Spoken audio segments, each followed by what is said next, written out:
Welcome to news alert. Anakapalli జిల్లా పాయకరావుపేట నియోజకవర్గంలోని పెంటకోట గ్రామంలో రాష్ట్ర హోంమంత్రి వంగలపూడి అనిత పర్యటించారు. ఈ సందర్భంగా ఆమె మాట్లాడుతూ వైసీపీ ప్రభుత్వంలో పెంటకోట కల్వర్టును పట్టించుకోలేదని, గత ప్రభుత్వ పాలనలో అన్ని వ్యవస్థలు నిర్వీర్యం అయ్యాయని విమర్శించారు. ఎన్డీఏ ప్రభుత్వం అధికారంలోకి వచ్చిన తర్వాత పరిస్థితులు మారాయని, ప్రస్తుతం 2 కోట్ల రూపాయల నిధులతో పెంటకోటలో బహుళార్థకత సాధక మత్స్య కేంద్రాన్ని ఏర్పాటు చేస్తున్నామని తెలిపారు. రాష్ట్ర ఆర్థిక పరిస్థితులు కఠినంగా ఉన్నప్పటికీ సంక్షేమం మరియు అభివృద్ది పనులు వేగంగా కొనసాగుతున్నాయని స్పష్టం చేశారు. ముఖ్యంగా ప్రజల కోసం ప్రారంభించిన సంక్షేమ పథకాలు మరింత సమర్థవంతంగా అమలు అవుతున్నాయని పేర్కొన్నారు. కార్యక్రమంలో స్థానిక ప్రజలు, పార్టీ నాయకులు, కార్యకర్తలు పెద్ద సంఖ్యలో పాల్గొన్నారు. మత్స్యకార సోదరులకి మీ అందరికీ కూడా ఒకటి చెప్పాలి. చంద్రబాబు నాయుడు గారు చెప్పినట్టుగా ఎన్డీఏ కూటమిలో మీకు వేట నిషేధ సమయంలో 20,000 రూపాయలు ఇస్తా ఉన్నావా లేదమ్మా? ఇస్తామని చెప్పావా? 20,000 రూపాయలు వేట నిషేధ సమయంలో మొన్న ప్రతి ఒక్కరికి కూడా బ్యాంక్ అకౌంట్ లోకి డబ్బులు పడిన పరిస్థితి ఈ రోజు మీ అందరికీ చెప్పాలి.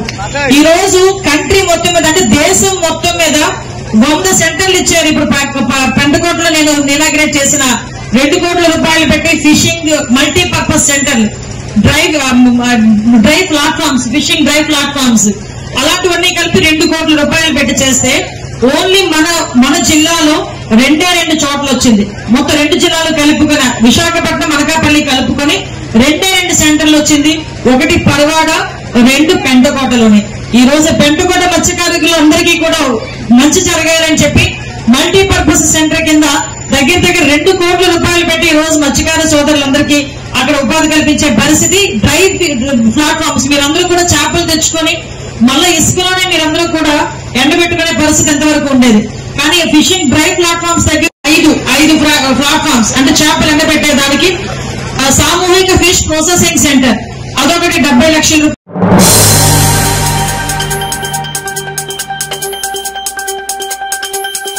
పంజాబ్ రాష్ట్రంలోని అమృత్సర్ గోల్డెన్ టెంపుల్లో గురు గ్రంథ్ సాహిబ్ ప్రకాష్ పర మహోత్సవం భక్తి శ్రద్దల మధ్య వైభవంగా జరిగింది. ఈ సందర్భంగా ఆలయం దీపాల కాంతులతో, బాణసంచా వెలుగులతో నిండిపోయింది. దేశం నలుమూలల నుంచి సిక్కు భక్తులు తరలివచ్చి ప్రత్యేక ప్రార్థనలు చేశారు. ఆలయ ప్రాంగణం సంపూర్ణంగా వెలుగులతో అలంకరించబడగా గురువుల బోధనలు స్మరించుకుంటూ భక్తులు కీర్తనలలో పాల్గొన్నారు. పుణ్యక్షేత్రంలో గాన కీర్తనలు, ప్రార్థనలతో ఆధ్యాత్మిక వాతావరణం నెలకొంది. గోల్డెన్ టెంపుల్ సోయగాన్ని చూసేందుకు దేశ విదేశాల పర్యాటకులు అధికంగా హాజరై ఆనందం వ్యక్తం చేశారు. భక్తులు నిండిన ఈ వేడుక పంజాబ్ సాంస్కృతిక సంప్రదాయాలకు ప్రతీకగా నిలిచింది.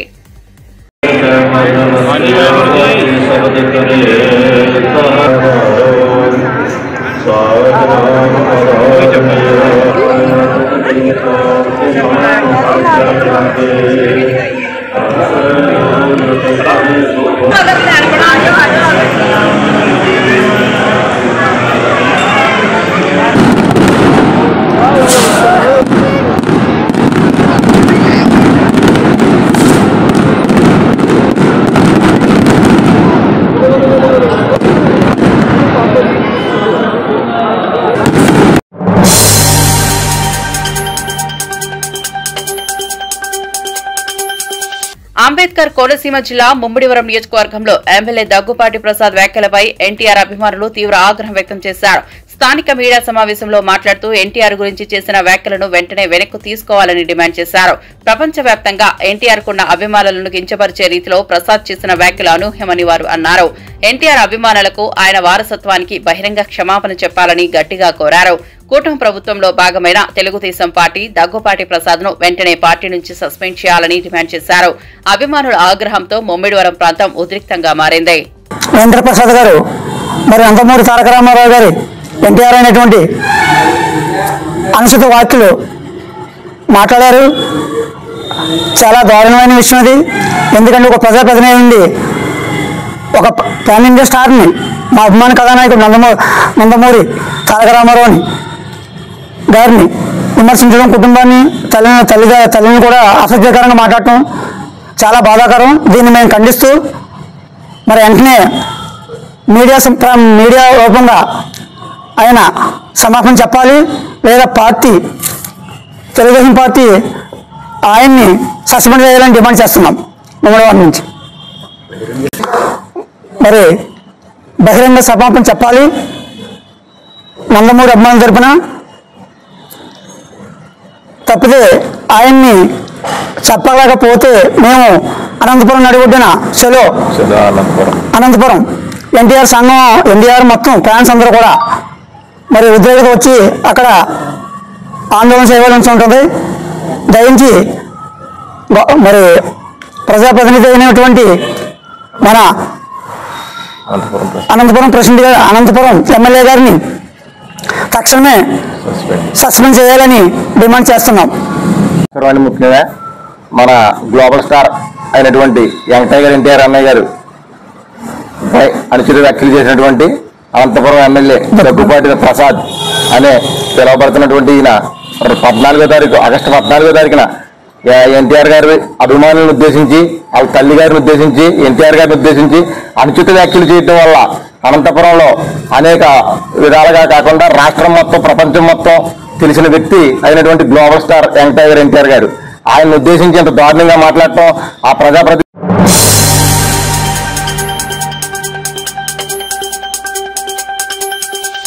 పార్టీ ఫిరాయింపులపై బీఆర్ఎస్ వర్కింగ్ ప్రెసిడెంట్ కేటీఆర్ చేసిన వ్యాఖ్యలకు ప్రభుత్వ విప్ బీర్ల ఐలయ్య ఘాటు సమాధానమిచ్చారు. 100 ఎలుకలు తిన్న పిల్లి తీర్థయాత్రలకు వెళ్లినట్లు కేటీఆర్ ప్రవర్తిస్తున్నారని ఎద్దేవా చేశారు.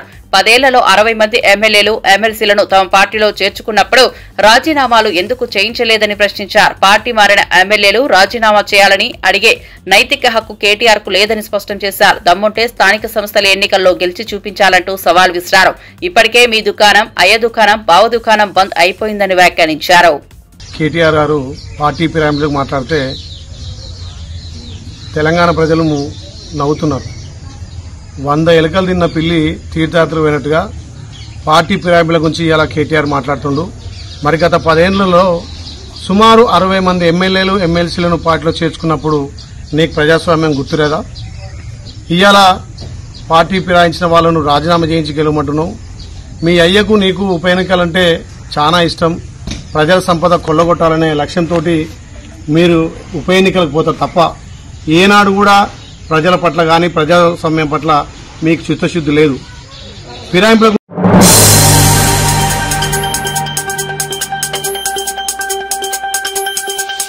జూబ్లీహిల్స్ నివాసంలో సీఎం రేవంత్ రెడ్డిని తెలుగు సినిమా నిర్మాతలు, దర్శకులు కలిసి పలు అంశాలపై చర్చించారు. ఈ సందర్భంగా Telangana film development corporation chairman Dil Raju కూడా పాల్గొన్నారు. సినీ కార్మికుల సమస్యలను చొరవ తీసుకుని పరిష్కరించినందుకు సీఎం రేవంత్ కు నిర్మాతలు, దర్శకులు ధన్యవాదాలు తెలిపారు. సినీ పరిశ్రమ అభివృద్ది కోసం ప్రభుత్వం పూర్తిస్థాయిలో సహకరిస్తోందని సీఎం రేవంత్ స్పష్టం చేశారు. స్కిల్ యూనివర్సిటీలో సినిమా పరిశ్రమకు అవసరమైన ప్రత్యేక విభాగాలను ఏర్పాటు చేస్తామని హామీ ఇచ్చారు. తెలుగు సినిమా పరిశ్రమ ఇప్పటికే అంతర్జాతీయ స్థాయికి చేరుకుందని, మరింత అవకాశాలు కల్పించేలా చర్యలు తీసుకుంటామని తెలిపారు. సమావేశంలో పలువురు సినీ ప్రముఖులు పాల్గొన్నారు.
జూనియర్ ఎన్టీఆర్ పై వచ్చిన ఆడియో క్లిప్ విషయంపై తాను పూర్తి వివరాలు తెలియనివని నారా రోహిత్ తెలిపారు. ఒక మీడియా సమావేశంలో మాట్లాడుతూ ఆడియోపై స్పష్టమైన అవగాహన లేని కారణంగా దానిపై ఎక్కువగా స్పందించలేదని అన్నారు.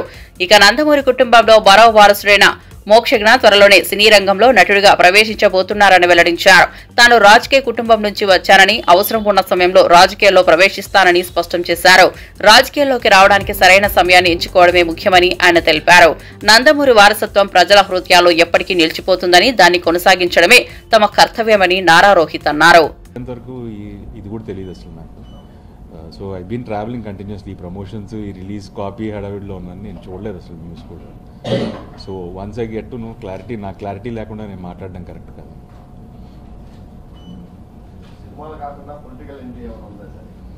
చెప్పాను కదండి, I come from a political family, so డెఫినెట్గా టైం వచ్చినప్పుడు నేను వస్తాను.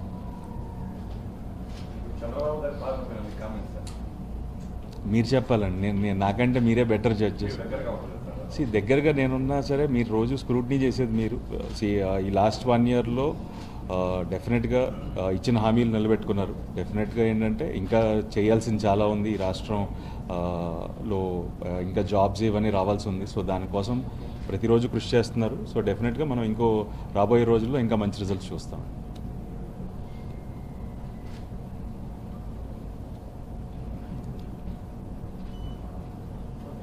ఓకే.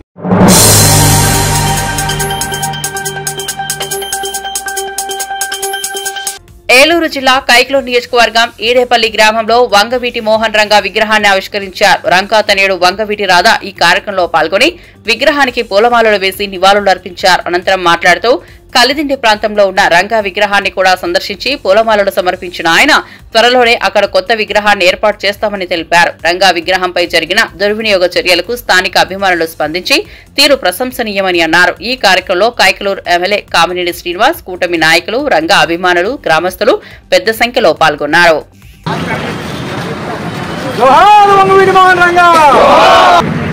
ఎంతమందో ఫోన్ చేసి చాలా వాళ్ళు చేసిన దుర్మార్గం పనైనా ఇంక రాష్ట్రంలో ఎక్కడ జరగకుండా ఉండే రకంగా చర్యలు తీసుకుంటారు.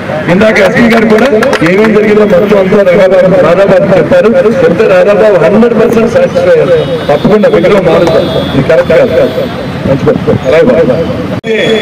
ఒకరు చేయలే, ఒక గ్రూప్ వాళ్ళు ఎవరో పోలీసులు తొందరలో చెబుతారు. అక్కడ చేసి ఇక్కడ స్థానాంతరం చేసి ఈ రోడ్లో వస్తే సీసీ కెమెరా పక్కన రోడ్డు ఉందంట, ఆ రోడ్లో వచ్చారు. వాళ్ళు అంటే రంగా అభిమానుల్ని కోపం వస్తే కోపం తెప్పించి ఏదో కోపం పెట్టుకోవాలి. ఎందుకు చేశారో మనకు తెలుస్తుంది దానిలో.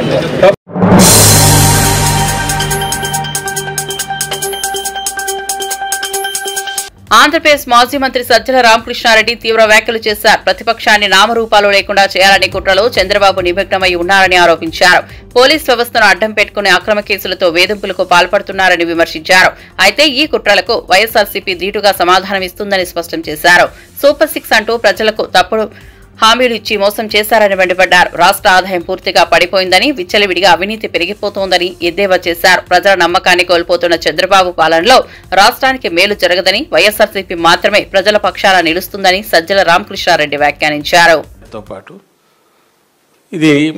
ఇవి కూడా అయితే అప్పుడు ఆ జిల్లా యూనిట్ అనేది బాగా స్ట్రాంగ్ అవుతుంది. ఆయన ఇచ్చిన సూపర్ 6 అని ఏదో ఆ రోజు హామీలు ఇవ్వడం, ఇచ్చే రోజు ఆయనకు తెలిసినట్టుంది ఇవి అసలు ఇంప్లిమెంట్ చేయాల్సిన అవసరం లేదు, చేయాలనే ఆలోచన కూడా ఆయన ఉన్నట్లేదు నాకు అనిపించేది. ఇంకో పక్క ఆదాయం పడిపోయింది, ఆదాయం పడింది, అప్పులు పెరిగినాయి. రెండోది మనం మోరల్గా ఫస్ట్ ఇయర్ మీరు ఎంత కేసులు పరంగా చూశారు, అడ్డగోలుగా అక్రమ కేసులు ఏ రకంగా పెడుతూ వచ్చారో, పోలీసు వ్యవస్థను కంప్లీట్గా తన కళ్ళ కిందకి తెచ్చుకొని వాళ్ళల్లో ఉండే కాస్త సిన్సియర్ ఆఫీసర్లందరినీ పక్కన పెట్టేసి పూర్తి తన మాట అనకపోతే వాళ్ళని తొక్కుతామని బెదిరించో.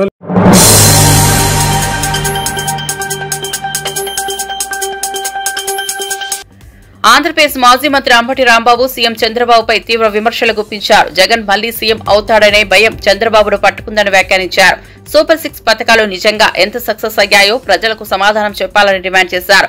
ఉచిత బస్సు ప్రయాణంతో తిరుపతి, శ్రీశైలం, అన్నవరం వెళ్లొచ్చని చంద్రబాబు చెబుతున్నా డైరెక్ట్ గా ఎలా వెళ్లాలో చెప్పలేదని ఎద్దేవా చేశారు. ప్రజల మోసానికి పాల్పడే చంద్రబాబు చెప్పేవని అబద్దాలేనని మండిపడ్డారు. రాష్ట్ర ప్రజలు ఇవన్నీ గమనిస్తున్నారని, త్వరలోనే తగిన సమాధానం ఇస్తారని అంబటి రాంబాబు స్పష్టం చేశారు. 14 సంవత్సరాలు అంతకుముందు అయినప్పుడు కూడా చెప్తూ వచ్చాడు, ఏంటది చెత్త నుంచి సంపద అని. కొత్తగా పెట్టింది ఏం కాదు, ఇది ప్రపంచవ్యాప్తంగా దేశవ్యాప్తంగా వేస్ట్ నుంచి ఎనర్జీ తయారు చేసేటటువంటి ప్రక్రియ జరుగుతూ ఉంది. దేశవ్యాప్తంగా ప్రపంచవ్యాప్తంగా జరుగుతూ ఉంది. దాన్ని ఈయనే కనిపెట్టినట్టు చెప్తాడు. ఒకటి. రెండో అంశం ఏంటంటే స్వచ్ఛాంధ్ర, దీంతో పాటు యుద్ధం అంట, దోమల మీద యుద్ధం అంట. నా చిన్నప్పుడు చెప్పాడు, దోమల మీద యుద్ధం అని కత్తి పెట్టేశారు ఒకసారి పెద్ద వాల్ పోస్టర్. దోమల నిర్మూలన కార్యక్రమం, ఇది సింపుల్ దోమల నిర్మూలన కార్యక్రమం. దానికి యుద్ధం ఏంటి? అవి మన మనతో యుద్ధం చేస్తాయా? దోమలు మందు కొట్టి చంపేటటువంటిది కూడా ఒక పెద్ద ప్రక్రియలాగా ప్రభుత్వం దాని మీద ఏదో గొప్పగా యుద్ధం చేస్తుందనేటువంటి మాటలు మాట్లాడి మధ్యపెట్టేటటువంటి కార్యక్రమం చంద్రబాబు నాయుడు గారు నిన్న పెద్దాపురం వేదికగా చెప్పేటటువంటి ప్రయత్నం చేశారు. అయితే ఇక నాకు ఆశ్చర్యకరమైనటువంటి అంశం ఏంటంటే మొత్తం ఆ ఉపన్యాసాన్ని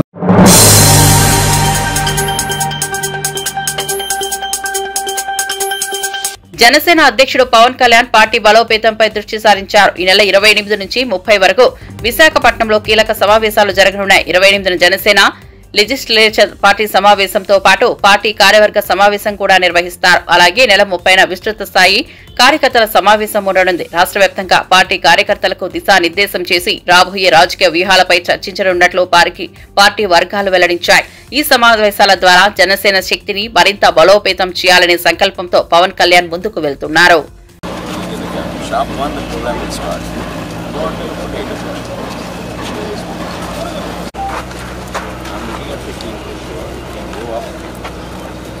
Who are not part of the delegates.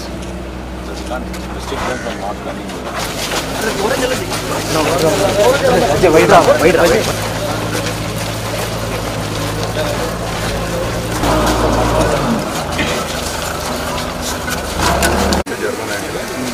ఇక్కడ నుంచి ఇది టోటల్గా వచ్చినప్పుడు 620 ఈ బ్యారికేడింగ్ లేకుండా మనం ఎక్స్పోజ్ అది సేఫ్టీ బ్యారియర్ చెప్పినట్టే సార్. ఇక్కడ ఒకటి వేస్తే ఈ గ్యాలరీస్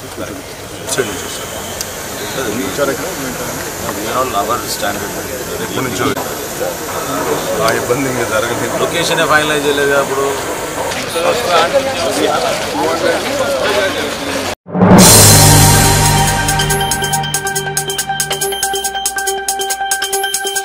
తిరుమల శ్రీ వెంకటేశ్వర స్వామి వారిని కేంద్ర మంత్రి కిషన్ రెడ్డి కుటుంబ సమేతంగా దర్శించుకున్నారు. ఉదయం సుప్రభాత సేవలో పాల్గొని మొక్కులు చెల్లించుకున్నారు.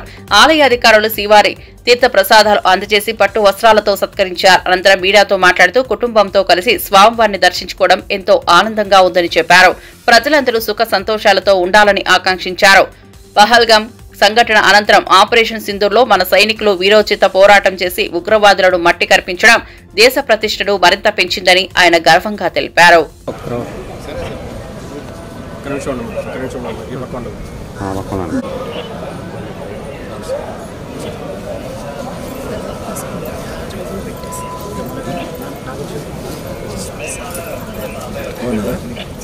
నమస్కారం.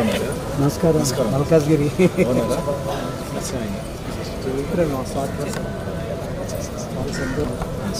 బట్టలు శ్రీనివాస్తమ్మ ఫ్రెండ్ని గారు వచ్చారు మా ఇంటికి ఒకసారి.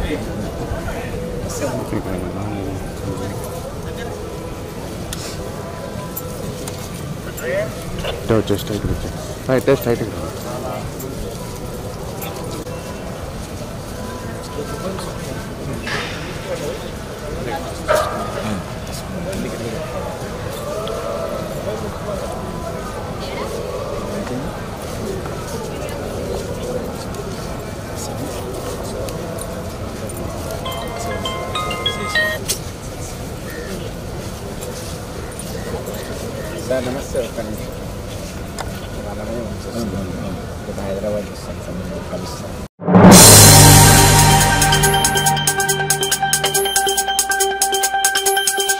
టీపీసీసీ అధ్యక్షుడు మహేష్ కుమార్ గౌడ్ బీజేపీపై తీవ్ర విమర్శలు చేశారు. తెలంగాణలో బీజేపీ ఎంపీలు దొంగ ఓట్లతోనే గెలిచారని ఆరోపించారు.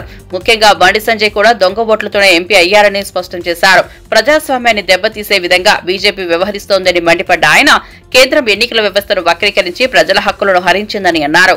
దొంగ ఓట్ల సహాయంతో గెలిచి అధికారంలోకి రావడం ప్రజాస్వామ్యానికి ముప్పు అని, కాంగ్రెస్ ఈ అంశాన్ని ప్రజల ముందుకు తీసుకెళ్లే బీజేపీ దురాఘాతాలను బయటపెడుతోందని హెచ్చరించారు. బీజేపీ నాయకుడు బండి సంజయ్ గెలుస్తాడా? ఇడ కౌన్సిలర్ నుంచి ఎంపీ ఎట్లయిండు?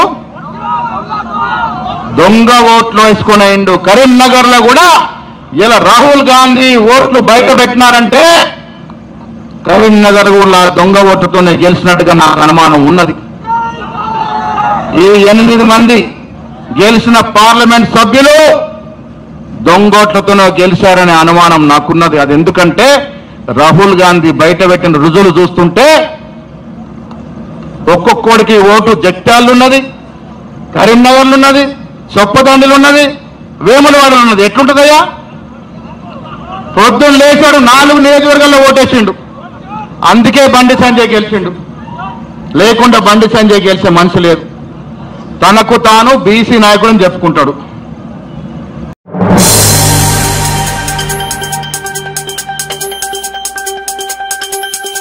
స్టేషన్ గన్పూర్ నియోజకవర్గం ధర్మసాగర్ మండలం పెద్ద పెండాల గ్రామంలో జరిగిన కార్యక్రమంలో కడియం శ్రీహరి కీలక వ్యాఖ్యలు చేశారు.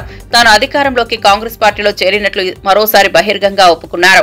ఈ వ్యాఖ్యలతో స్థానికంగా రాజకీయ చర్చలు రేగాయి. పార్టీ మార్పు అంశాన్ని ప్రజల మధ్య ప్రస్తావించడం ద్వారా కాంగ్రెస్ పట్ల తన నిబద్దతను స్పష్టం చేశారు. రాబోయే రోజుల్లో కాంగ్రెస్ బలోపేతం కోసం కృషి చేస్తానని సంకేతాలు ఇచ్చారు. నేను ఎమ్మెల్యేగా పోటీ చేశాను. మీ ముందుకు వచ్చి నాకు ఒక అవకాశం ఇవ్వండి, మన గ్రామాలను అభివృద్ధి చేసుకుందామని చెప్పాను. మీరు నమ్మకంతో నాకు ఓటేసి గెలిపించారు.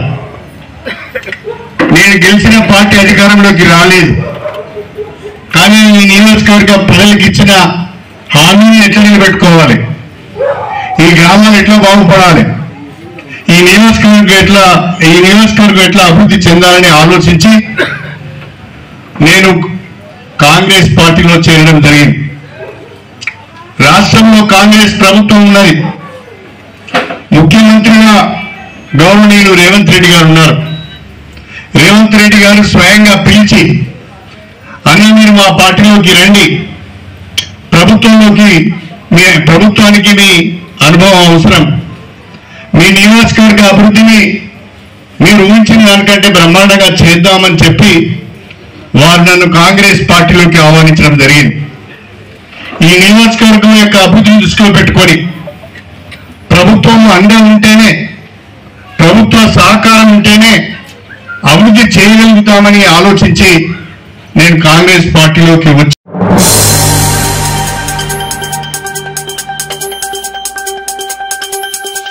నారా రోహిత్ హీరోగా కొత్త దర్శకుడు వెంకటేష్ నిమ్మలపూడి తెరకెక్కించిన సుందరకాండ చిత్రం ఈ నెల 27న ప్రేక్షకుల ముందుకు రానుంది. రాజమండ్రిలో జరిగిన ప్రమోషన్స్ మీటింగ్ లో నారా రోహిత్ మాట్లాడుతూ కుటుంబ సమేతంగా వినోదాన్ని ఆస్వాదించేలా ఈ చిత్రం రూపొందించామని తెలిపారు. శ్రీదేవి విజయ్ కుమార్, విత్తి వాఘాని కథానాయకులుగా నటించగా సంతోష్ చిన్నపొల్ల, గౌతమ్ రెడ్డి, రాకేష్ మహంకాళి నిర్మాణం చేపట్టారు.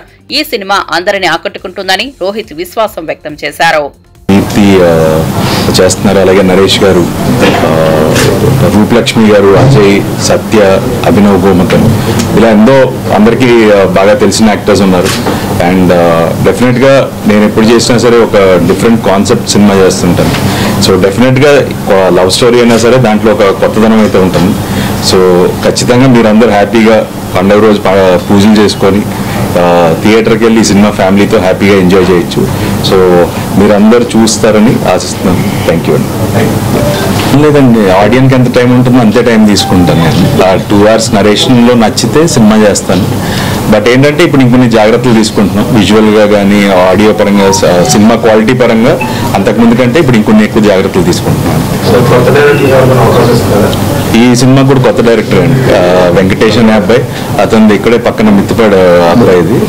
సో తను ఆల్మోస్ట్ ఒక 5 years నుంచి తను US లో మాస్టర్స్ చేశాక